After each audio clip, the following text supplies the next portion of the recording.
Hello, HackerLink voters! Welcome to our voting tutorial episode 2, How to Vote for CoinEx. In this episode, we'll walk you through the preparation, wallet network setting, and the voting process to the final completion. Let's begin.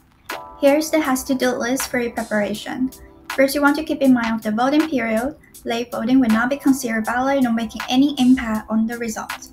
Then you want to vote on HackerLink, the multi-chain open-source project funding platform that provides unique on-chain tools to incentivize open-source developments around the world. Then make sure you have enough CET in your crypto wallet, which at this point we support MetaMask, Ledger Live, Infinite Wallet, and Crypto Wallet. Finally but not least to mention, ensure you vote on PC. Better way to download crypto wallet extensions on your Chrome browser. Vote on mobile phone may fail.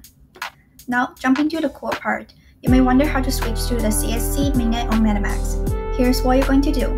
Simply click on your MetaMask wallet and go to the network.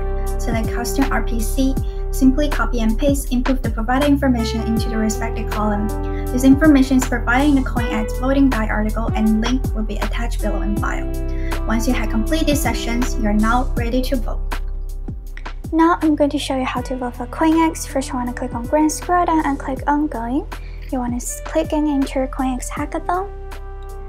Click Green Builders to view all the participating projects. In order to vote, you want to connect with your MetaMask wallet. Once it's connected, your wallet address and network will appear here on the page. There you go. Then you want to enter the amount you want to vote for this project. And click Confirm and confirm on your wallet for the transactions. So in this case, you want to make sure you have enough balance and gas fee for the transactions and confirm it. Once it's done, you will receive a notification about the page. That's it. Thank you so much for watching. If you have any questions, don't hesitate to contact us on Telegram. Thank you so much. Bye bye.